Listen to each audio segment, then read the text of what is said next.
가장 중요한 게 우리 아이들이 지금 어떻게 공부하면 지금까지와는 다르게 성공적인 대학 입시를 완성할 것인가, 이게 가장 중요한 부분이 되겠죠. 시작을 해보겠습니다. 현재 대학 입시가 중학교 1학년 전후로 굉장히 급격하게 변할 것 같습니다. 다행인지 우리 중3은 딱 가운데 지점에 있어서 2015 개정 교육과정에서 그냥 딱 끝낼 줄 알았는데, 작년 7월, 8월에 고교학점제 단계별 적용, 이런 말이 떴어요. 원래 고교학점제라고 하는 것은 현재 중1 학생들부터 적용하기로 했던 건데, 이걸 전국적으로 갑자기 확산하는 것은 좀 문제가 있다. 그래서 중3부터 적용하기로 했습니다. 그 문제를 중간에 잠깐 설명드릴 거예요. 원래는 이 부분을 설명을 좀 많이 드릴까 그랬는데, 그게 지금 당장 우리한테 피부로 와닿는 일이 아니니까 그냥 우리는 우리에게 가장 피부로 와닿는 이야기를 먼저 하겠습니다. 그래서 대학 가는 방법은 뭐 큰 아이가 있으면 대충 아시겠지만 수시와 정시 두 가지가 있어요. 근데 사실은 하나가 더 있습니다. 추가 모집이라는 게 있는데, 그거는 오늘 이야기를 안 할게요. 수시 정시를 다 떨어진 아이들이 추가 모집이라고 해서 2월 마지막 주에 한 주간 동안에 전국에 있는 모든 대학이 지원 횟수 제한 없이 뽑는 그런 전형이 있긴 합니다. 수시는 총 4가지인데요. 학생부 교과, 학생부 종합, 논술, 실기. 실기가 이전에는 특기자 전형 이런 쪽으로 좀 들어가긴 했는데, 지금은 대부분 그냥 예체능이라고 생각하시면 되겠습니다. 그 다음에 정시는 수능 위주와 그 다음에 실기 위주로 이렇게 나누어지게 되겠습니다. 말씀드린 것처럼 수시는 총 6번의 지원 기회가 있고, 정시는 3번의 지원 기회가 있습니다. 그리고 추가 모집이라고 하는 것은 작년, 재작년, 그러니까 올해 대학 들어간 친구와 작년에 대학 들어간 친구들부터는 추가 모집의 인원이 꽤 많이 늘었어요. 그러니까 아이들이 서울에 있는 주요 대학에 지원하는 경쟁률은 큰 변함이 없는데, 지방에는 지방에서 제일 유명한 대학이 어디죠? 경북대나 부산대. 이런 데도 지금 다 모집을 못해요. 그러니까 미달이 많이 생기는 거죠. 그래서 웬만하면 지방에 있는 대학까지 내가 가겠다라고 하면 그냥 공부 안 하고 돈만 내도 되는 대학들이 많아졌습니다. 그러다 보니 추가 모집으로 대학들이 계속 모집하려고 애를 많이 쓰고 있습니다. 지원 자격은 대략적인 우리 아이들은 보통 일반 전형에 들어갑니다. 일반 전형의 조건은 그냥 아무나 지원할 수 있다, 이렇게 생각하시면 됩니다. 그리고 특별 전형이라고 하는 것은 특별한 자격 조건이 있습니다. 예를 들어서 북한 탈북민 자녀다, 혹은 요즘은 인원이 많지는 않은데 다자녀, 그리고 군경 자녀, 독립유공자 자녀, 농어촌 이런 쪽에 사시는 분들은 이 특별 전형이라고 하는 전형을 활용할 수 있습니다. 하지만 제가 이렇게 설명을 하다가 그런 분들 만나는 것은 쉽지 않더라고요. 그래서 우리는 그냥 일반 전형 이렇게 생각하시면 되겠습니다. 정시 모집도 지원 자격에서 구분이 된다. 자, 한마디로 요약을 해보면 대학 입시라고 하는 것은 수시와 정시가 있는데, 지원 자격은 일반과 특별히 있다. 그 중에 그럼 대학의 입장에서 어떤 아이를 어떻게 뽑을 거냐라고 하는 것에 기준이 있어야 되지 않습니까? 그래서 그 기준이 3가지가 있어요. 첫 번째가 학생부, 두 번째가 수능 성적, 세 번째가 대학별 고사. 대학별 고사는 그 대학에 가서 시험을 보는 거예요. 논술, 면접, 실기 등이죠. 학생부는 그럼 어떤 거냐? 고등학교 1학년이 되면 학생부 기록에 신경을 쓰기 시작하셔야 돼요. 왜냐하면 대학에서는 학생부만 가지고 1차적으로 학생들을 변별합니다. 학생부 기록은 총 8가지가 있는데, 그 중에 우리가 오늘 가장 관심을 많이 가지는 것은 6번입니다. 6번이 교과 항목이라 그래서 중간고사, 기말고사 성적이 그대로 수치화되어 있는 거예요. 학생부 하나의 사례를 통해서 잠깐 보실 텐데, 일단 6번을 기억해 주시고요. 6번 중에서도 6-1이 있고 6-2가 있습니다. 6-2가 세부 능력 및 특기사항이라고 하고, 앞으로 아마 세특이라는 단어로 많이 듣게 되실 겁니다. 세특 하면 학생부의 6번 항목을 말하는구나. 어떻게 구분하냐면요, 6-1은 숫자가 등장을 해요. 원점수, 평균, 표준 편차, 등급, 그 다음 성취도 A, B, C, D, E 이런 거. 6-2는 우리 아이를 가르치는 모든 과목 선생님들의 평가가 들어갑니다. 자, 1학년 1반에 우리 아이가 민지가 들어가 있다. 그런데 우리 민지를 가르치는 선생님이 9명이다. 과목이 9과목이면 9개의 선생님들이 평가서를 남기는 거예요. 학생부 기록에. 그러니까 대학 입장에서는 보세요. 1번은 아무것도 아니죠. 그냥 인적사항이고 2번은 출결이고 대부분 출결 잘 할 거고 수상 경력은 이따가 보시면 아시겠지만 기록은 되지만 대학에서는 안 봐요. 그 다음에 자격증은 일반고 기준이면 필요 없죠. 자격증을 우리가 딸 이유가 없잖아요. 이거는 마이스터고나 특성화고 학생들을 위한 항목이라고 생각하시면 되겠습니다. 그 다음에 5번이 중요하긴 한데 이 창체활동의 자동봉지는 웬만하면 학교의 시스템대로 그대로 가게 돼 있어요. 봉사활동도 의미가 별로 없거든요, 지금은. 기본 시수만 채우는 정도에서 판단이 될 수 있습니다. 따라서 진로활동과 동아리활동, 자율활동 중에서는 동아리활동이 굉장히 중요합니다. 동아리는 크게 두 가지, 자율과 그 다음에 정규 동아리가 있는데 자율 동아리는 또 반영을 안 해요. 기록은 하지만. 그리고 한 학교에서 예를 들어서 서울대학에서 학생들을 모집을 하는데 한 10명이 지원했다. 명일여고에서 10명의 학생이 서울대 지원했다. 그러면 10명의 학생부를 다 띄워놓고 그 중에 공통되는 부분은 다 삭제를 합니다. 그건 왜 학교에서 써준 거니까. 그 아이의 특이성이 드러나는 게 아니니까. 창체활동에서는 그런 겹치는 부분이 많다는 것이 또 하나의 포인트가 되겠네요. 우리 아이의 특징이 다 드러날 수 있게끔 내가 어떻게 동아리 활동이나 진로 활동에서 활동을 할 거냐 중요하죠. 그런 부분도 이따 이야기하겠습니다. 자, 그러고 나면 이제 6-2로 왔을 때 선생님들의 평가이기 때문에 대학 입장에서는 학생 얼굴도 안 받고 학생만 봤을 때 가장 눈이 가는 대목이 바로 6번이죠. 그리고 8번. 독서가 엄청 중요했어요. 서울대가 계속 자기소개서 쓸 때는 독서 3과목을 쓰라, 3권을 쓰라 그랬거든요. 근데 이제는 자기소개서도 없어졌어요. 게다가 독서는 대학에서 보지 않습니다, 이제는. 하지만 학생부의 기록은 남는 거죠. 이 부분을 이제 우리가 고민을 좀 해야 될 부분이에요. 수능 성적표는 이렇게 아이들이 받게 됩니다. 대학에서 보는 첫 번째가 학생부, 두 번째가 수능 성적표. 수능 성적표 중에서 지금 빨갛게 표시된 이 3개는 절대평가라고 하는 거예요. 그냥 등급만 나와요. 그 다음에 이 3개는 점수가 2개가 나오는데 평균 점수, 표준 점수, 그리고 백분위, 등급 이렇게 3가지로 나옵니다. 수시에서는 수능을 사용을 할 때 위에 있는 이 성적은 안 보고 등급만 봐요. 수시에서는. 정시에서는 등급만 보는 학교는 거의 없습니다. 아마 못 들어본 학교 몇 개, 한두 개 있을 거고요. 나머지 서울대를 포함해서 대부분의 대학은 표준 점수하고 백분위를 섞어서 봐요. 굉장히 중요하겠죠. 왜 원점수가 없느냐? 원점수는 과목마다 아이들이 선택하는 과목이 다 다르기 때문에 원점수만 가지고는 비교가 불가합니다. 그리고 어떤 해에 예를 들어서 사회문화가 굉장히 어려웠다. 근데 사회문화를 선택한 아이가 엄청 손해보겠죠. 원점수를 따진다고 하면. 그래서 서로 다른 9개의 사회탐구, 8개의 과학탐구, 혹은 수학 선택 과목, 유불리를 없애기 위해서 이 시험이 비슷한 난이도로 평균을 잡았을 때 이 아이의 성적이 어느 정도 배치가 될 거냐를 따지는 것이 표준 점수예요. 그러니까 표준 점수는 이론적으로 만점이 200점인데 보통 135점에서 왔다 갔다 해요. 100점 맞았을 때. 그러면 내가 만약에 130점을 받았다, 수학에서. 그랬을 때 100명 기준으로 130점 밑으로 몇 명이 있느냐? 이게 100분입니다. 그래서 내가 100분위로 99다. 그럼 1등인 거예요. 1등. 그럼 왜 밑으로 내 밑으로 99명이 있으니까. 그래서 그걸 가지고 상위 4%까지를 1등급, 그 다음에 이제 등급을 매기는 거예요. 자, 뭐 너무 복잡하니까, 그런가 보다. 일단은, 수능 성적표를 볼 때는 그런가 보다 이렇게 이해하시면 되겠습니다. 한마디로 요약을 해봤습니다. 우리 아이들이, 현재 중3 아이들이 고등학교 입학하고 대학을 가기 위해서는 수능 시험이 매년 11월 셋째 주 목요일인데 그 시험 전에 원서를 접수하는 게 수시 모집이라고 하는 겁니다. 보통 9월 초에 접수합니다. 그 다음에 수능 시험을 보고 성적 발표가 되고 난 뒤 수능 시험 보면 3주 뒤에 성적이 발표가 돼요. 수시는 수능 시험 전에 접수, 정시는 수능 시험 이후에 접수. 그리고 우리는 대부분 일반 전형으로 지원하시면 됩니다. 그 다음에 전형 요소는 3가지인데 학생부만 가지고 뽑는 학교도 있고요. 근데 많지는 않습니다. 학생부와 수능을 섞습니다. 그게 수능에서는 최저학력 등급, 최저학력 기준이라고 표현합니다. 수능 최저학력 기준.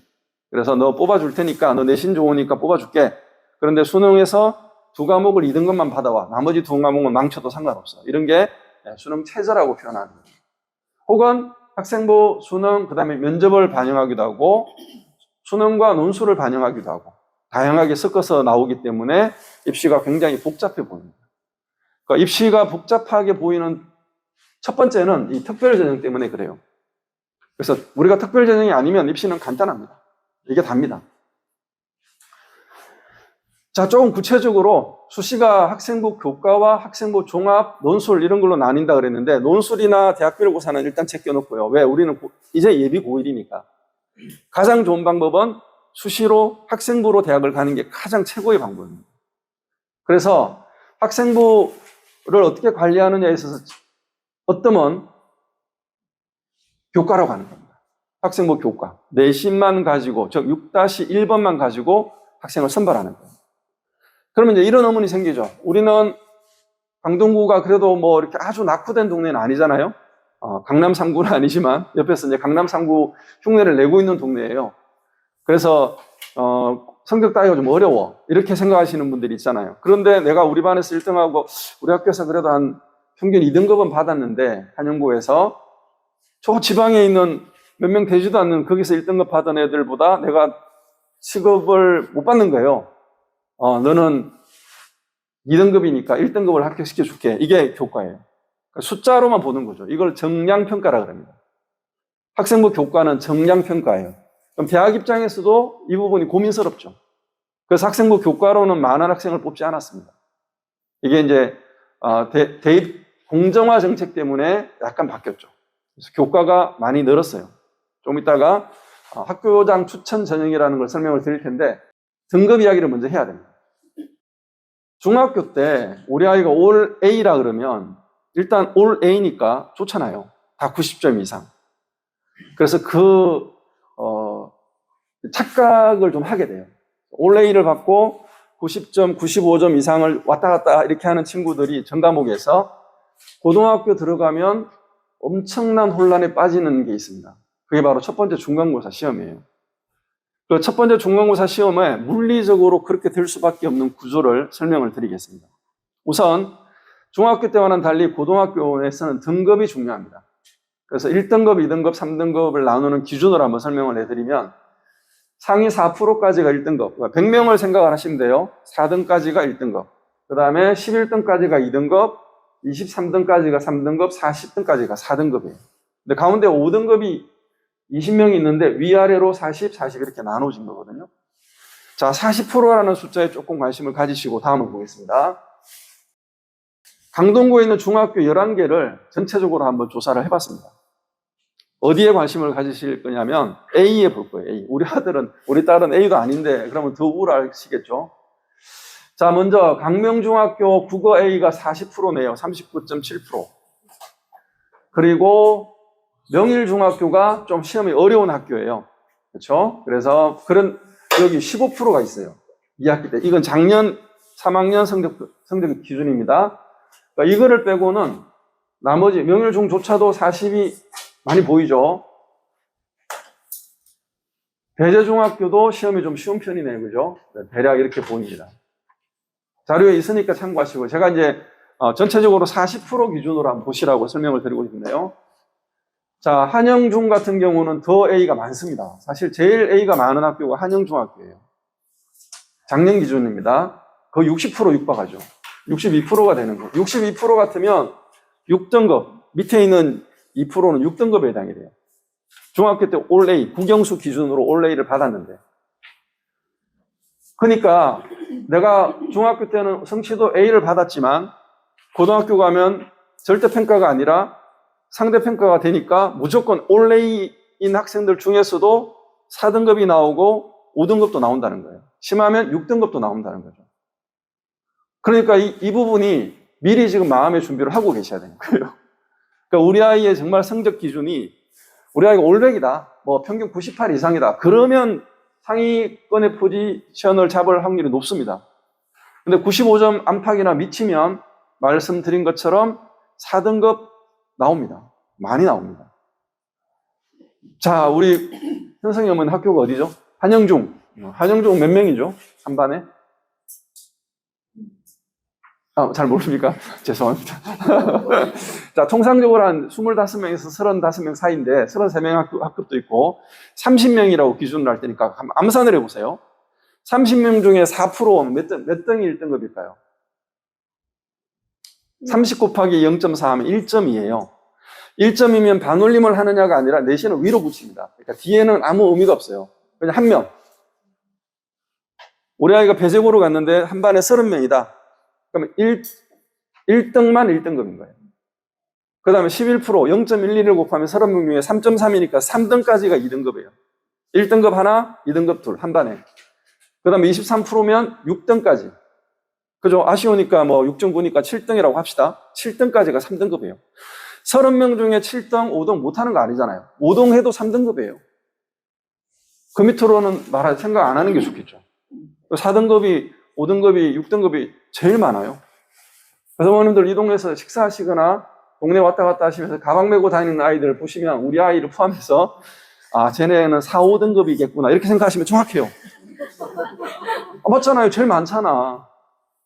학원가에서 제일 찾기 어려운 아이들은 올 1등급이 아니고요. 올 9등급이에요. 학원가에는 없어요.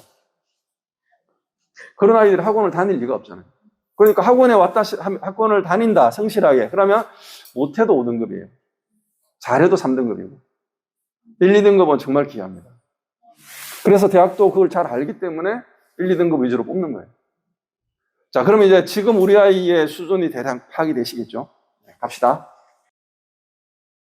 자, 서울대는 정확하게 말하면 교과가 아닙니다. 내신만 가지고 뽑지 않고 모든 출신은 학생부 종합으로 뽑아요, 서울대는. 근데 전국에 있는 전교 1등들만 지원해라고 하는 게 학교장 추천에 속합니다. 이걸 이제 서울대는 지역균형 전형이라고 해서 아주 오래전부터 전국에 있는 산간, 벽지, 도서, 농어촌 학생들을 뽑아주겠다. 우리가 국립대니까 이렇게 이제 아이들을 선발하고 있고요. 이 서울대 지역균형은 딱 2명만 추천을 받아요. 학교별로. 그래서 전교 1등 전형이라고 얘기를 합니다. 그러면 전교 1등, 2등 못하면 서울대 지원 못하냐? 그때는 일반 전형이라는 게 있어요. 아무나 쓸 수 있는 전형이 있습니다. 그래서 그 인원이 훨씬 더 많죠. 그러면 아이들은 내가 서울대를 요 전형, 전교 1등 전형으로 지원을 해서 합격을 할 수 있을까를 계산할 수밖에 없죠. 그래서 특목고, 자사고는 잘 안 씁니다.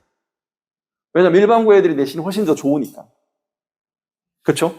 그래서 만약에 이 강동구에서 전교 1등이다 그러면 내신이 몇 등급 정도 될까요? 제일 높은 내신 등급은 1.00이에요. 3년 내내 전 과목을 한 번도 1등급을 안 놓치면 1.00이에요. 평균 등급은 1.00에서 끝나요. 제일 위가 상단이. 하나라도 2등급이나 3등급이 나오면 1.XX 등급으로 넘어갑니다. 그래서 특목 자사, 외고나 배제만 해도 1.00이 아니라 1.45 전교 1등이 그 정도에서 나와요. 명일여고 1.3이 전교 1등이었어요.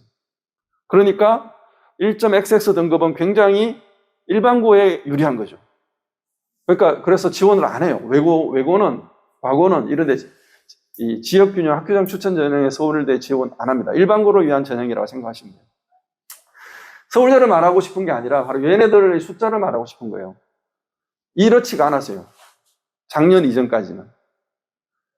왜냐하면 내신을 신뢰하지 않습니다. 대학들은.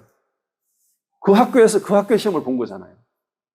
전국적으로 학생이 50만 명, 현재까지는 50만 명 되는데 우리 황금돼지띠도 그 정도 되잖아요. 그죠? 그 밑에는 또 한 45만 명으로 떨어지겠지만 그 많은 아이들이 지원을 해요. 그리고 상당히 좋은 아이들이 지원하는데 굳이 내신 가지고 뽑을 이유가 없는 거죠.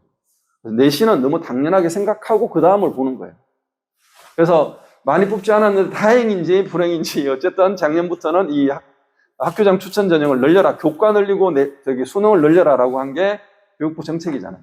그래서 그게 서울에 있는 16개 대학 기준으로, 수도권 대학 기준으로 그렇게 됩니다. 지방에 있는 대학들은 이미 오래전부터 가장 많은 학생을 내신만 가지고 뽑았어요. 왜냐하면 주변에 있는 고등학교에 좋은 자원을 자기네 학교로 합격을 시켜야 되는데 걔네들이 내신 외에는 하는 게 별로 없는 거예요. 서울에 있는 아이들하고 비교했을 때. 그래서 우선적으로 선점하기 위해서 수시에는 합격을 하나라도 하면 6장 중에 수능을 만점 받아도 정시를 지원 못합니다.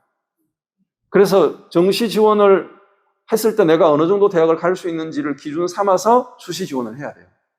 따라서 수시는 일반적으로 자기가 갈 수 있는 대학보다 다 높겠습니다. 그래서 수시 6장 다 떨어진 애들이 많아요. 근데 수시 6장을 떨어지고 정시 석장도 떨어지면 몇 번 떨어져요? 9번 떨어지죠. 그러니까 재수하는 아이들 주변에 있잖아요. 긍휼한 마음으로 보셔야 돼요. 걔네들 이미 9번 떨어진 거예요. 우리가 내신 성적 가지고 뽑는 이 전형이 그렇게 만만한 전형이 아니다는 걸 강조하고 싶었는데, 대신에 이 숫자에 속으면 안 되는 게, 지금 건동홍수까지 들어가면 15개 대학에 한 300명 정도가 한 학교에서 지원할 수 있는 TO가 나와요. 300장. 보세요. 다 이게 서울대 빼고 다 20명이 가까워요. 10명도 있긴 하지만 대략 20명들이, 이게 다 20명이잖아요. 그죠? 그럼 대략 15명만 해도 15개 대학이면 225. 근데 6장을 쓸 수 있으니까 6으로 나누면 한 40등? 50등까지는 학생부 교과로 지원할 수 있다는 거예요. 여기 보면 상일 여고가 지금 한 250명 돼요.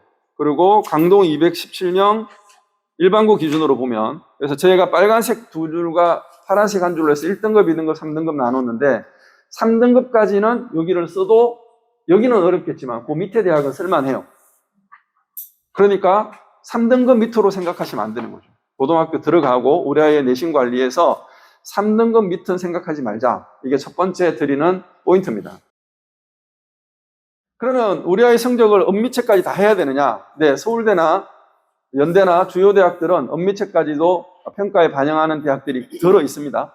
근데 대부분은 국어, 영어, 수학, 사회, 과학 기준으로 학생들의 성적을 반영합니다. 따라서 이 노랗게 쓴 부분들, 1학년 때는 공통 과목이니까 6과목밖에 없어요. 국어, 영어, 수학, 사회, 과학, 한국사, 그렇죠.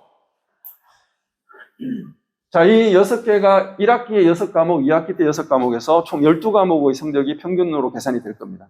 그 다음에 2학년 때는 대략 한 7과목 정도 일반 선택 과목으로, 지금은 잘 감이 안 와 닿으실 테니까 그냥 그런가 보다 이해하시면 돼요. 그러니까 진로 선택이라고 하는 것은 학생부의 기록은 되지만 대학에서 반영하는 대학은 많지는 않습니다. 뭐 고대나 서강대나 이렇게 환산해서 반영을 하긴 하는데 그렇게 중요한 부분은 현재는 아니에요. 근데 우리 고교학점제가 되면 여기에 융합 선택 과목이라는 게 하나 더 들어옵니다. 그러니까 우리 아이들은 고교학점제가 언제부터 적용된다고 생각하면 되냐면 고2 때부터 적용된다고 생각하시면 돼요. 고교학점제는 결국은 내가 듣고 싶은 과목을 선택해서 듣는다 이거잖아요. 그럼 선택해서 들으니까 언제 선택을 하느냐? 1학년 때는 공통 과목을 공부해야 되기 때문에 선택할 시간이 별로 없어요. 그래서 2학년 올라갈 때 선택하게 됩니다. 그 이야기는 좀 이따 하겠습니다. 그래서 내신과 수능 체제를 잘 관리하는 것이 학생부 교과의 핵심이다. 대학들은 내신만 좋아하지 않는다 그랬죠. 그럼 대학들이 안전장치로 학생을 비교해서 선발하고 싶은 욕심이 있는 거예요. 그냥 숫자로만 보면 한영고 전교 2등급하고 저 지방에 있는 무슨 고등학교 전교 1등급하고 비교했을 때 1등급이 더 높잖아요. 그걸로 뽑아라는 게 교과예요. 그러니까 대학에서 야 이거 못 믿겠어 니네 성적. 그래서 너는 수능 체제로 하는 것을 한번 맞춰봐. 그래서 수능 4과목 중에 2과목만 2등급 하다 오면 뽑아줄게. 서울대 같으면 3과목 각 2등급. 근데 지금은 좀 바뀌었어요. 3과목 합 7등급 이렇게 바뀌어요. 왜냐하면 서울대가 전교 1등들한테 너 2등급짜리를 3과목만 받아와. 국어, 영어, 수학, 탐구 이 중에서. 그랬는데 전교 1등인데도 불구하고 합격을 시켰는데 수능 체제를 못 맞춰서 떨어지는 아이들의 비율이 거의 40% 50% 사이였어요. 전교 1등입니다. 그래서 유일하게 추가 합격을 시키지 않는 전형이 서울대 지역균형 전형이에요. 안 뽑아버려요. 전교 1등인데도. 자, 700명을 뽑기로 했어요. 근데 그 중에 한 300명, 200명 가까이가 수능 체제를 못 맞췄어요. 그러면 701등, 2등, 3등 합격시키면 되는 거잖아요. 그걸 추가 합격이라고 해요. 근데 안 뽑아요, 아예. 수능에서 뽑으면 되니까. 그걸 수시 2월이라 그럽니다. 우리가 뽑기로 한 그 인원들을 200명이 안 찼으면 정시에서 수능으로 뽑으면 돼. 이게 이제 서울대가 생각하는 방법이고, 그 생각이 일반적인 대학들도 비스무리합니다. 내신만 믿을 수 없다. 그래서 수능 체제가 들어간다. 여기서 착한 대학들이 나와요. 한양대 이런 대학들은 수능을 안 봐요. 그냥 뽑아버려요. 자, 이제 좀 구체적으로 이야기를 해볼게요.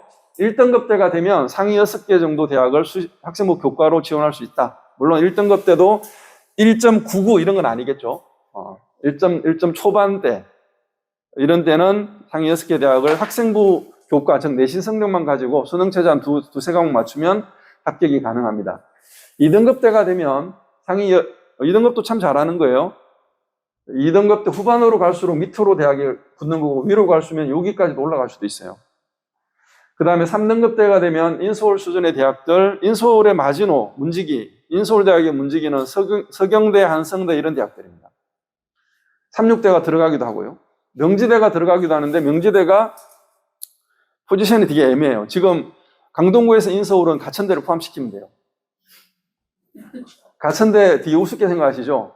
만약에 지금 시간을 미래로 가서 3년 뒤에 여러분들이 다 고3이라 그러면 가천대라도 소망을 하실 거예요. 건국대는 서울대처럼 보이기 시작하고, 고3들은 그렇게 보입니다. 그래서 강동구는 가천대를 좋아합니다. 아이들도 좋아하고 엄마들도 좋아하고. 언제? 고3 때. 네. 가천대를 좋아하는 엄마들이 생기기 시작하는 거는 지금부터 6개월 후에, 내년 4월 말 중간고사 끝나면, 우리 아이가 가천대라도 가도 좋겠다, 이렇게 생각하시는 분들이 나오기 시작합니다. 가천대는 강동구의 인서울 마지노선이다, 이렇게 생각하십니다. 절대평가로 들어가면, 우리 학생부에도, 고등학교 학생부에도 A, B, C, D, E가 표시가 됩니다. 근데 그 A, B, C, D, E를 대학에서는 안 봐요. 참고만 할 뿐이고, 밑에 A, B, C는 3단계 A, B, C는 진로 선택 과목, 아까 잠깐 스치고 지나간 과목들 있죠. 그 진로 선택 과목들은 일반 과목들은 A, B, C, D, E로 평가를 하고, 진로 선택은 등급 없이 A, B, C로 평가합니다. 그거는 사례를 가지고 설명을 드리겠습니다. 얘가 어느 학교 성적표일까, 누구일까, 이런 고민하지 마십시오. 우리 동네 아닙니다. 우리 동네 거 가져오면 큰일 나죠. 네, 수시 컨설팅을 하면서 상담할 때 이런 자료들을 보게 됩니다. 제가 여기서 보여드리고 싶은 것은 지금 현재 1학년 교과 6-1이거든요. 학생 수를 보고 싶은 거예요. 1학년 때는 공통 과목이니까 이 학교는 259명이 전교생입니다. 전교생 모두 동일하게 이 숫자를 가지고 경쟁을 합니다. 상대평가. 이때가 왜 좋죠? 인원이 많은 거잖아요. 인원이 많으면 예를 들어서 100명 중에 4% 안에 드는 거하고 200명 중에 4% 안에 드는 거하고 300명 중에 4% 안에 드는 거하고 어디가 유리하겠습니까? 인원이 많을수록, 모집단이 많을수록 유리하죠. 그래서 한영고, 광문고 350명, 배재고 430명. 얼마나 좋아요. 근데 나머지 학교들은 상일여고 요즘에 많이 올라가가지고 250명 됐는데 최근까지만 해도 200명이 될까 말까 그랬거든요. 나머지 대학은 다 200명, 210명, 220명 이 정도 수준이에요. 200명에서 내가 4% 안에 든다는 건 쉬운 일이 아니죠. 그래서 고등학교로 지금 어디를 갈 건지 많이 고민하실 텐데 오늘 제가 드린 자료들을 꼼꼼히 비교해서 설명 들은 거랑 한번 생각해 보세요. 우리 아이의 수준이 어떠냐가 핵심이에요. 그 고등학교가 한영고가 서울대를 많이 보냈더라. 그게 서울대를 간 아이들 이야기지 우리 아이 이야기가 아닐 수 있거든요. 근데 착각하는 거죠. 학교의 후광을 노리고 한영고로 가면 또 배재고로 가면 잘하겠지라고 착각을 많이 하셔요. 아닙니다. 현실을 보셔야 됩니다. 그래서 저는 가끔이 아니라 매년 선사고가 제일 좋은 답안이 될 수 있습니다. 이렇게 이야기합니다. 왜냐하면 선사고는 공부를 별로 안 보내고 싶죠. 그렇지 않나요? 어머님도 선사고 보내고 싶으신 분 계시나요? 하지만 선사고를 가서 성공하는 아이들이 한영고를 가서 실패하는 아이들보다 더 많을걸요. 자, 그래서 여기 몇 가지, 6과목, 여기는 이제 한국사를 안 해요, 이 학교는. 강동구에서는 한영외고만 1학년 때 한국사를 안 합니다. 나머지는 다 한국사를 해요. 그래서 6과목이고, 우리 동네 기준으로, 여기도 6과목. 이런 것들은 그냥 일반 교양 과목으로 생각하시면 돼요. 자, 이렇게 1학년 때 12과목으로 평균 등급을 내요. 그리고 2학년 때 올라가면, 여기 보면 이 정도 되는 게, 중국어 빼면 7과목이죠. 이 학교는 여기 한국사 들어가 있네요. 그럼 14과목인 셈입니다. 14과목. 근데 3학년 때는 몇 과목일까요? 3학년 1학기 성적까지만 해서 수시 지원을 해요. 5개 학기. 3학년 올라와서 정신 차린다고 내신 평균 등급이 급격하게 변하는 일은 없습니다. 2학년 기말고사까지, 2학기 기말고사까지가 가장 중요한 성적 환산의 기준이 된다고 생각하십니다. 여기서 고교학점제 이야기를 잠깐 하고 넘어가겠습니다. 드림 프린트가 하나 있어요. 서울대 이름이 박혀있는 2024학년도 대학 신입학생 입학전형 예고라고 하는 서울대 자료가 하나 있을 겁니다. 작년 7월에 서울대가 발표를 했어요. 사회과학대학의 경제학부 보십시오. 권장 과목 옆에 핵심 권장 과목은 없지만 권장 과목이 미적분, 확률과 통계. 이게 문과, 이과의 개념이 아직 명확하지 않으신 분들은 이해가 안 되겠지만 경제학과는 흔히 우리가 문과 계열로 보거든요. 물론 뭐 상경 계열로 구분하기도 하지만 문과 계열에서는 미적분을 선택하는 게 굉장히 부담스럽습니다. 수학 분량이 제일 많은 게 미적분이거든요. 공대 애들이 무조건 선택해야 되는 것 중에 하나가 미적분인데 경제학과에 오려면 미적분이나 확률 통계를 다 하는 게 좋겠다라고 지금 의견을 낸 거예요. 서울대학이 고교학점제나 또 선택 과목 때문에 고민하는 부모님들을 위해서 이런 권장 과목을 냈다는 것 자체가 뭐예요? 보겠다는 거죠. 근데 어디서 보겠냐? 수능에서는 안 보고요. 당연히 학생부 종합에서 보는 겁니다. 학생부 교과에서도 서울대는 학생부 교과가 없다 그랬잖아요. 학생부 종합에서 보는 겁니다. 그럼 밑에 보면 또 자연과학대학은 당연히 미적분 중심으로 가죠. 뭐 이런 식으로 해서 우리 아이가 그러면 뭐가 여기 상태에서는 우리가 경제학과를 갈 건지 뭐 심리학과를 갈 건지 언어학과를 갈 건지를 결정을 하는 게 우선이죠. 과목을 선택하는 것보다. 그래서 고등학교 1학년 1학기까지는 무조건 꿈을 결정해야 됩니다. 비전을. 바뀔 수는 있어요. 바뀌면 또 바뀐 대로 우리가 뭐 이렇게 맞춰 나가면 됩니다. 왜 고등학교 1학년 1학기 여름방학, 1학기 여름방학 요까지는 늦어도 왜 2학기 때 현재 기준으로 명일요구는 어제 2학년 선택 과목 지원이 끝났어요. 더 이상 못 받고요.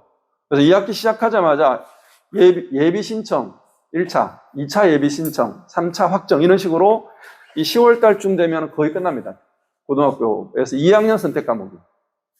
1학년은 공통 과목이니까 별로 부담이 안 돼요. 국어, 영어, 수학, 사회과학, 한국사만 열심히 하면 됩니다. 자, 그러면 2학년 올라가는 시점에서 아이들이 선택하는 게 우리는 현재 올해 고1까지는 단위가 됩니다. 이게 여기 있는 게 단위수라고 적혀 있잖아요. 이 단위로 판단을 하는데 우리 아이들은 학점으로 바뀌는 거죠, 이게. 학점과 단위는 똑같아요. 단위의 기본 기준은 일주일에 1시간 17번, 17주. 이게 한 학기예요. 그래서 시간표, 아이 시간표로 보시면 중학교도 시간표가 있잖아요. 4시간으로 시간이 편성이 되어 있는 과목은 4단위예요. 3시간으로 편성되어 있으면 3단위고.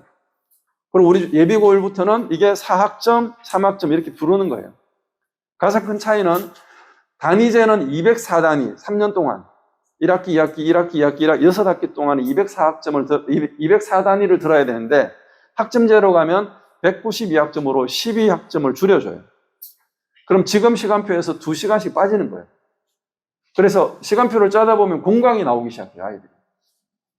공강이 나오면 그 시간에 걔네들이 뭘 해야 될지도 이제 그 코디네이터라고 합니까? 학교별로 학점을 코디네이트 해주시는 분들이 있을 거예요. 과연 우리 현재 예비고1 아이들이 이 시스템이 얼마나 잘 적용될지는 저도 사실 의문이긴 합니다. 그래도 이제 단계별이니까 뭐 너무 스트레스 안 받으셔도 돼요. 그냥 지금과 동일하다. 대신에 선택 과목이 많이 늘어나는데 우리 아이가 꿈이 정해져야 선택 과목을 선택할 수 있다. 서울대가 핵심 권장이라고 하는 건 무조건 들으라는 거고 권장이라는 것은 들으면 좋다는데 듣는 게 맞죠. 서울대를 가려고 한다면. 그러면 서울대가 그런다면 다른 대학들도 비슷하게 이 권장 과목 제도가 있을 거라는 거죠. 3학년은 왜 내신을 뒤집기가 어렵냐? 4개밖에 없어요. 등급이 나오는 게. 제대로 원점수랑 등급이 나오는 게.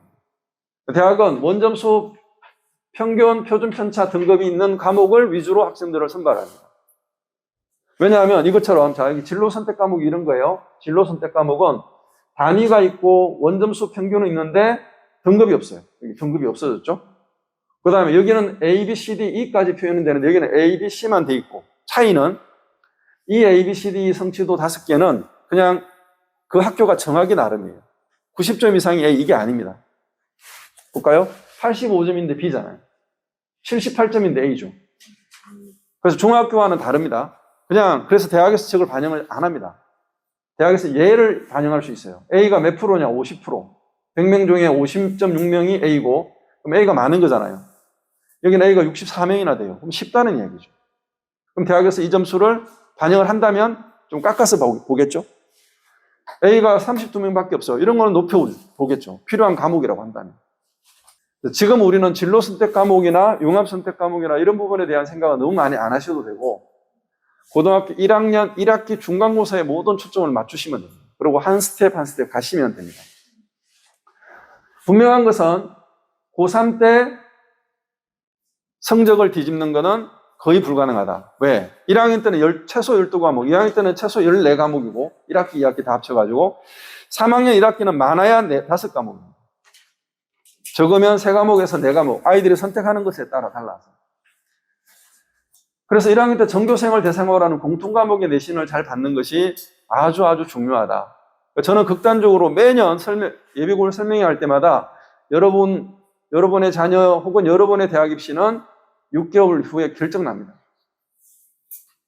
처음에는 좀 조심스럽게 말했는데 지금은 거의 확정적으로 말해요. 그냥 끝나는 거예요. 예를 들어볼까요? 우리 아이가 지금 명일중학교예요. 그래서 어떻게 지원을 잘해서 한영고가 됐어요. 혹은 배재고가 됐습니다. 배재고 350명, 한영고 430명. 그 안에 우리 아이가 들어갔어요. 첫 번째 시험을 딱 봤는데 4등급이었어요. 그럼 나 위로 23%까지 있는 거예요. 내가 4등급이니까. 내가 4등급 최고 상단이라 하더라도 나 위에 23명, 400명이면 그 100명이잖아요. 내가 전교 100등이라고 생각을 해봅시다. 한 110등. 앞에 있는 그 100명을 이기기가 쉬울까요? 어렵죠. 10만 명이면 내가 해볼 만하죠. 그게 수능이잖아요. 그래서 배재고는 내신 4등급, 5등급이 수능에서 2, 3등급이 나와요. 제대로 공부를 하면. 한영고는 내신 3등급 밑으로는 일반고랑 동일합니다. 별로 강점이 없어요. 그러니까 전교 한 1학년 때는 한 100등, 2학년 때는 50등 이내 들어야 학교의 관리를 제대로 받고 한영고라는 그 학교의 이름을 걸맞게 도움을 받아요. 근데 그 밑으로는 물리적으로 제한 한계가 너무 분명합니다. 학교 선생님들도 시간이 물리적으로 제한되어 있잖아요. 선생님들이 무제한 있는 것도 아니고. 서울대, 지금은 이제 자기소개서 없어지는데, 서울대 자기소개서 서울대 입시 준비를 한번 시키려고 그러면 면접 준비만 해도 어마어마한 시간이 들어갑니다. 물론 뭐 대치동으로 면접학원을 가도 되지만 일단 학교에서 먼저 대비를 시켜줄 거 아닙니까? 그러면 고등학교 3학년 선생님들이 그 아이들 지원을 해서 대학 원서를 쓰게 한다면 한영고가 한 20명 나오거든요. 1차 합격이 서울대. 그래서 유명하잖아요. 전국적으로 유명한 일반고예요, 한영고가. 그러고 한 10명 정도 합격을 한다고 합시다. 그럼 몇 명 지원했을까요? 1차 합격이 20명 정도 나왔다면 4, 50명 지원하는 거죠. 아주 간단하게 산술적으로 나오는 거예요. 그러면 선생님들이 그 아이들한테 걔네들 서울대만 쓰는 게 아니고 연고대 쓸 거 아닙니까? 그 아이들한테 시간을 드려야죠. 그러니까 그 밑에 아이들한테 들어가는 시간은 그렇다고 해서 뭐 대충 하는 건 아닐 거예요. 워낙에 뭐 열심히 하시니까. 하지만 우리가 한영고를 가서 평균 한 5등급 정도 나올 것 같으면 한영고를 가나 일반고 다른 데를 가나 큰 차이가 없다는 거예요. 오히려 좀 느슨한 학교로 아까 말한 선사고 같은 데를 가서 우리 아이가 좀 더 잘하면 내신이 한영고에서 3, 4등급 밑으로 될 아이인데 거기 가서 한 2등급 받을 수 있다 그러면 그게 대박입니다. 그렇게 생각하시고 한번 입시를 보시라. 고등학교 선택할 때. 이것도 하나의 기준을 제시해 드린 겁니다. 아무튼 1학년 때는 공통과목 기준으로 공부를 하면 되고 2학년 때는 과목의 숫자가 달라지는데 인원이 줄어듭니다. 앞에서 그 친구 거를 제가 넘겼는데 2학년 물리가 45명이에요. 화학은 90명인데. 그런데 260명 중에 갑자기 한 4분의 1 토막 나잖아요. 내가 같이 듣는 경쟁 상대들이. 등급이 잘 나오기가 쉽지 않죠. 그러니까 1학년 때 잘 받아두면 2학년 때 좀 까먹어도 상세가 돼요. 평균으로는. 그래서 내신 관리를 2학년 2학기 기말고사까지는 잘해야 됩니다. 가장 위험한 건 고등학교 1학년 중간고사가 딱 끝나고 1학기 중간고사가 딱 끝나고 나서 대치동 학원가에서는 수능 올인반을 모집을 해요. 야, 너 내신 이제 끝났어. 너 4, 5등급이니까 너 내신 끝난 거야. 인솔 못해. 한편으로 맞는 말이죠. 그대로 간다면. 근데 수능이라고 하는 과목에 대한 공부를 좀 해봐야 돼요. 수능의 시험 범위가 어디일까요? 우리 아이가 선행을 많이 했다 그러면 어디를 선행 많이 했어요? 수학 선행한 거죠. 영어는 선행 자체가 없는 거니까. 그럼 수학 선행 한 과목 좀 선행한 건데 그런 아이들이 뭐 예를 들어 미적분까지 다 선행이 끝난 아이들이 수능 시험 범위까지 끝난 아이들이 몇 명이나 되겠습니까? 몇 명 되지도 않아요. 그리고 걔네들이 4, 5등급 받았다 그러면 선행이 아무 의미가 없는 거거든요. 그런 애들한테 이제 희망을 불어넣는 거예요. 너 내신 망가졌으니까 수시는 끝났다. 수능 올인해라. 정말 저는 나쁘다고 생각합니다. 그리고 아이들은 또 그런 말을 들으면 현혹이 돼서 어떻게 공부하냐면요. 엄마, 나 수능 올인할 거야. 그러고는 2학기 기말고사, 내신 공부할 때 뭐 하는 줄 압니까? 그러면 수능 올인이면 내신은 포기하고 수능 공부를 해야 되잖아요. 얘들은 그 시간에 놀아요. 아실걸요? 제일 답답한 게 고3 아이들이 수능 최저 2개 2등급만 맞으면 된다 하고 논술 전형 준비하는 애들이 있어요. 그럼 걔네들이 수능 국어, 영어, 수학, 사회과 그 사탐 과목 공부를 막 하다가 두 과목을 뭘로 맞출까? 수학은 나는 못하니까 버리고, 그럼 영어 절대평가니까 영어하고 탐구해서 그러면 두 과목 맞추자. 그러면 아이들은 영어랑 탐구 공부할 시간이 완전히 2배로 늘어나야 되잖아요. 그럼 2배로 늘어나면 영어랑 탐구 공부에 집중하는 게 아니라 영어와 탐구 공부는 원래 하던 만큼만 해요. 나머지 수학, 국어 공부하는 시간은 놀아요. 왜냐면 자기가 널널해졌거든.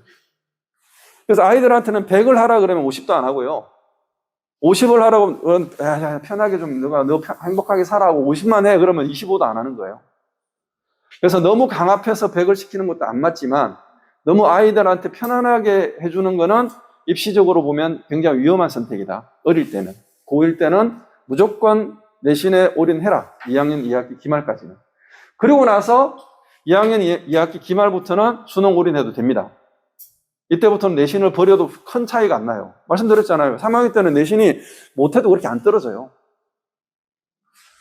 그래서 학생부 종합전형 이야기하고 수능 이야기를 다시 조금 더 할 텐데요. 앞에서 말씀드린 것처럼 수상 경력, 경시대에 열심히 나가서 수상을 많이 해서 기록은 하는데 대학에서는 안 본다. 독서도 내가 많이 해서 쓰는 거 좋아요. 근데 대학에서는 반영 안 한다. 자율 동아리, 내가 하고 싶은 동아리가 없어서 정규 동아리는 그냥 댄스부에 들어갔는데 배치를 받았는데 춤은 열심히 추지만 나는 의대를 가고 싶으니까 생명공학 동아리를 하고 싶다 해서 자율 동아리를 만들어도 해야죠. 하지만 대학에서는 안 본다는 거죠. 그러면 반영하지 않는다라고 하는 것은 내가 안 해도 된다가 아닌 거예요. 이 8개밖에 안 되는데 1번 버리고 2번 버리고 4번 버리고 독서 할 게 없잖아요. 그죠? 근데 독서 활동이나 봉사 활동이나 동아리 활동, 자율 동아리, 그 다음에 수상 기록, 이런 기록들은 어디에 기록될까요? 여기에 기록되고 대학에서는 안 보지만 여기에 참여한 이 열심들을 3번은 특기사항하고 8번은 담임 선생님이 1년 동안 보고 평가하는 거예요. 그러니까 8번이 그 아이에 대한 담임 선생님의 추천서예요.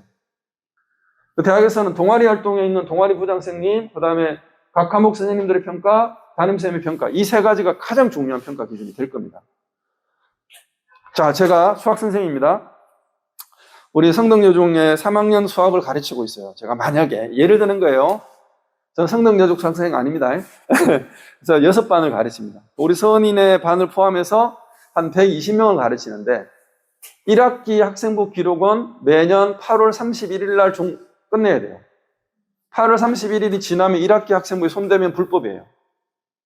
그 다음에 2학기 학생부 기록은 2월 28일 날 끝내야 돼요. 다음에. 그거 넘어가면 손 못 댑니다. 그거 넘어가서 손 대는 것 때문에 비리가 많이 생겼잖아요. 그래서 그렇게 끝난 아이들에 대해서, 끝난 학생부에 대해서 이제 평가를 하는 건데, 그러면 선생님이, 제가 수학생 입장이면 120명을 오늘 수업하고, 서은이는 이랬고, 은솔이는 이랬고, 민지는 이랬고 쓰는 건 불가능하죠. 언제 쓰겠습니까? 빨라야 7월달 기말고사 끝나고부터 쓰기 시작하시겠죠. 그렇지 않을까요? 그래서 그 어간이 되면 1학기 학생부 기록을 마감해야 되는 그 어간이 되면 선생님들이 학생들한테 종이를 한 장씩 내줘요. 너 활동을 뭐 했느냐? 수업 시간에 너 뭐 기록했으면 좋겠는 게 뭐 있냐? 그렇게 그걸 그대로 아이들 보고 쓰라 그러면 불법인데 선생님들이 한계가 있으니까 아이를 어떻게 다 기억합니까? 그렇죠? 그래서 이제 아이들이 써낸 걸 보고 아이를 평가해서 기록을 해주셔요. 좋게 해주십니다. 내가 가르치는 아이들인데 뭐 나쁘게 쓸 필요가 없는 거잖아요. 그래서 문제가 생겨요. 그래서 대학에서 비슷하게 적힌 기록을 빼는 이유가 그런 거예요. 다 좋게 쓸 건데. 그래서 이게 선생님들 계신지 모르겠는데 그 갖다 붙이는 이게 있어요. 착하고 성실하고 뭐 이런 거 있잖아요. 그런 거 이제 갖다 붙여 놓으면 뭔가 많은데 읽는 사람 평가하는 기준에서 보면 이 평가 기준이 가치가 없는 거죠, 이런 것들. 그러니까 그런 걸 다 지우고 나면 그래도 얼마 안 되는 이 기록 중에 남는 게 몇 개 안 되는 거예요. 그런 애들은 학생부 종합에서는 좋은 점수를 못 받습니다. 그러면 이렇게 독서라든가 수상이라든가 이런 것에서 결과를 내거나 참여 열심히 한 친구들은 선생님들 눈에 들어오거든요. 그래서 선생님 제가 3학년 1반 이선인데요. 제가 이렇게 수학 공부 열심히 하는 이유가 의사 되려고 하는 거예요. 그래서 제가 의대 쓸 건데 어떤 책 읽으면 좋을까요?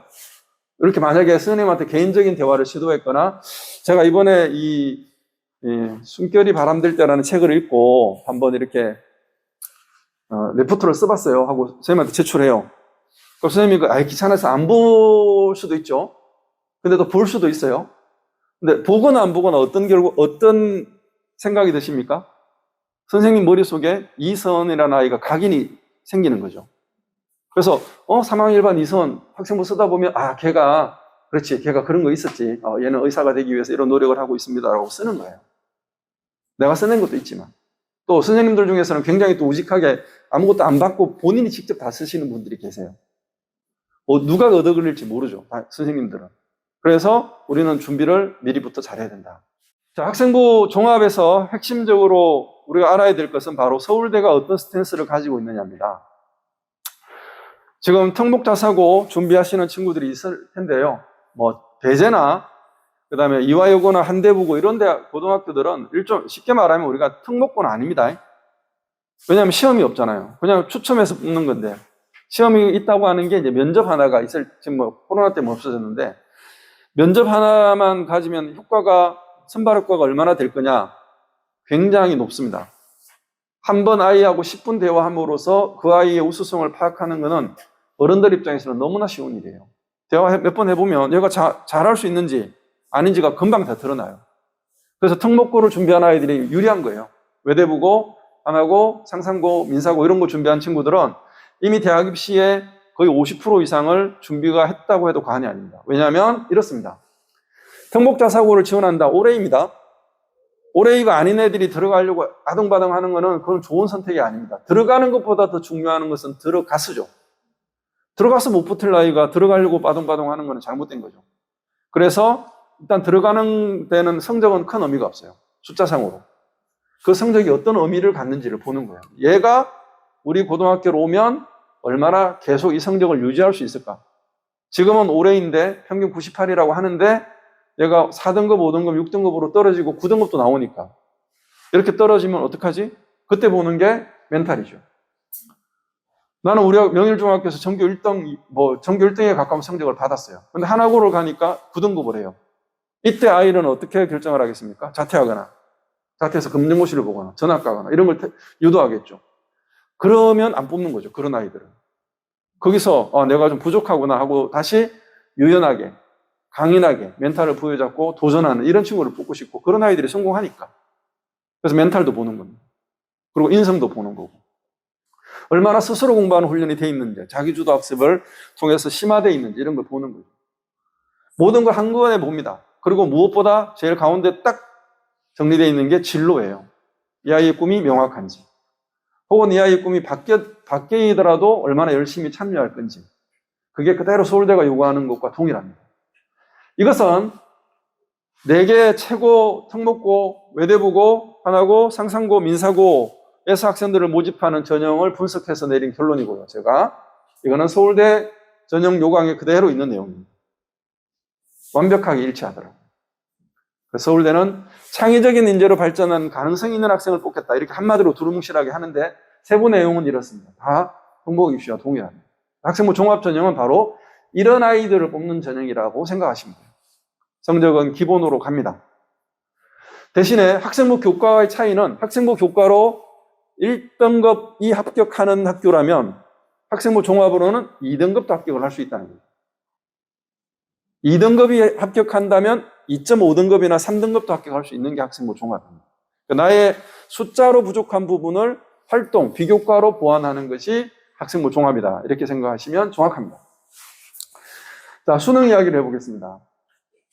어떤 과목으로 수능을 보느냐는 이야기했고요. 뭐 그 안에 과목들이 약간 디테일하게 말하면 수학은 1학년 때 배우는 거는 그냥 수학이에요.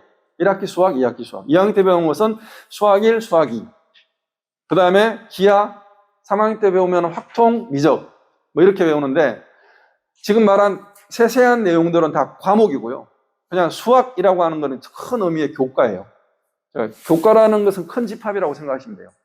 영어도 영어 안에 영어가 있고 영어 1이 있고 뭐 영어 2가 있고 뭐 합북과 작문가 영어 독해 이런 것도 있고 하죠. 마찬가지죠. 그래서 그런 일반 선택 과목들은 2학년 때 배우는 과목들이 수능 범위다. 다시요. 고등학교 1학년 때 배우는 것은 아무것도 수능에 나오지 않습니다. 한국사 빼고. 고1 때 배우는 과목 6개 중에는 한국사만 수능 과목인데 한국사는 3등급, 4등급이면 만점이에요. 50점 기준으로 25점까지가 4등급이에요. 30점까지가 3등급이고 이것만 받으면 서울대조차도 만점으로 취급해 줍니다. 거의 절대평가죠. 영어는 90점 이상이면 다 1등급입니다.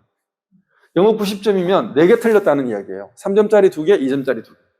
영어는 문항은 45문제인데 2점짜리와 3점짜리가 교차해서 편성이 되어 있습니다. 근데 듣기가 17문제예요.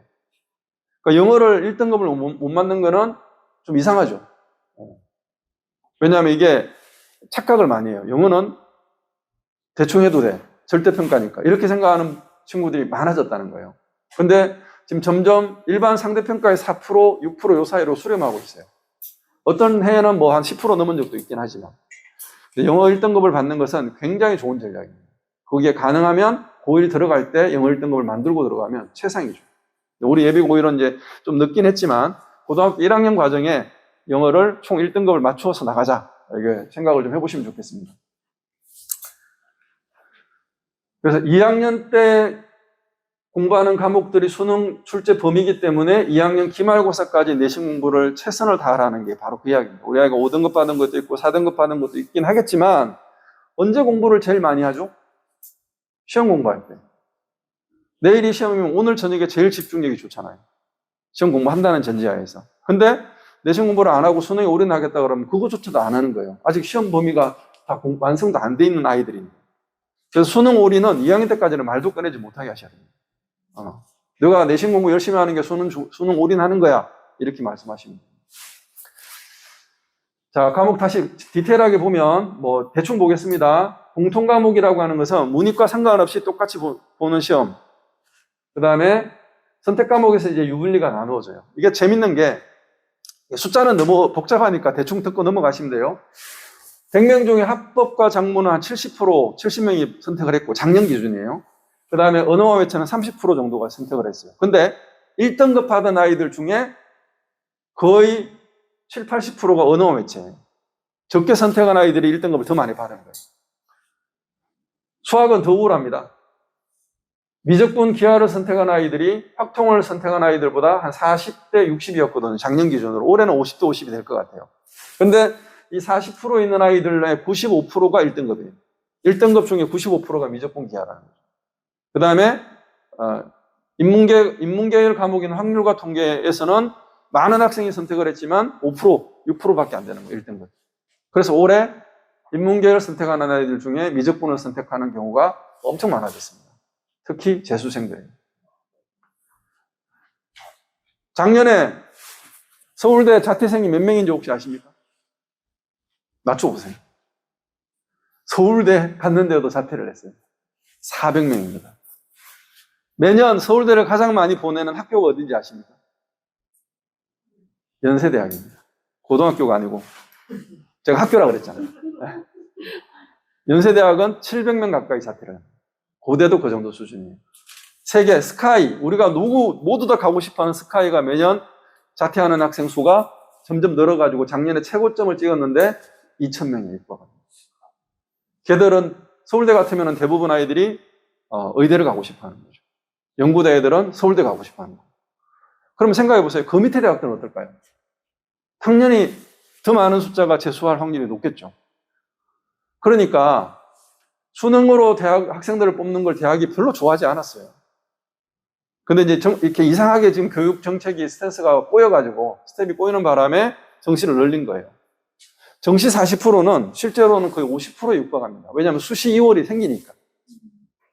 그래서 물론 이제 상위대학 기준으로 말씀드리고 우리는 상위대학을 가려고 하는 거니까 그 기준으로 보시라는 거죠. 수시와 정시 기준으로 정시가 늘어난 시점에서 한영고가 과연 수시가 줄어들었을 때도 학생부 종합으로 서울대를 저 정도로 보낼 수 있을까는 저도 사실 굉장히 관심이 많습니다. 쉽지 않을 거다. 근데 배제고는 점점 더 좋아질 것 같다. 수시와 정시를 계속 같이 가져가고, 배제고 기준은 정시에서 합격을 했다 그러면, 수능으로 합격했다 그러면 대부분 한 8, 90%는 재수생이라고 보시면 돼요. 그래서 수시, 정시를 다 생각을 하고 공부를 한다, 남학생이다 그러면 저는 능력이 되면 배제고 추천합니다. 근데 능력이 안 되고 우리 아이가 가서 좀 헤맬 것 같고 멘탈이 약하다 그러면 그냥 일반고로 가는 게 낫고, 일반고를 가려고 하는 아이들 중에 우선순위가 한영고, 광문고잖아요. 광문 수학 제일 어려워요, 이 동네에서. 미쳤어요, 선생님들이. 근데 저는 좋게 생각해요. 제가 수학 선생이니까. 22문제 정도를 50분에 풀어야 되는데, 흔히 수능에 킬러 문제가 있잖아요. 한 문제 푸는데 10분 이상 걸리는 문제들이 있어요, 수능에는. 그 수능과 비슷한 게 모의고사예요. 그러니까 고등학교 1학년 모의고사에도 킬러 문제가 있는데, 그 킬러 문제가 한 4문제, 3문제 나와요. 그래서 나는 선생님들이 무리하다, 이렇게 생각을 해요. 근데 그 선생님들의 의중을 제가 생각해 보니까 2단지가 있을 때는, 이 동네에 계신 분들은 아실 거예요. 고등 2단지일 때는 그냥 이렇게 아이들이 그렇게 고만고만했어요. 경제적인 것도 그렇고 공부하는 수준도 그렇고, 그러니까 문제를 어렵게 안 냈죠. 근데 이제 그라시움이라는 큰 단지가 생기고 분위기가 이렇게 업이 되는 순간부터, 한 3, 4년 전부터 고득중, 그 다음에 광문고 시험이 어려워지기 시작한 거예요. 무슨 말씀인지 아시겠죠? 그래서 아마 앞으로 광문고가 조금 더 입결이 좋아질 것 같습니다. 저는 괜찮은 선택이라고 생각합니다.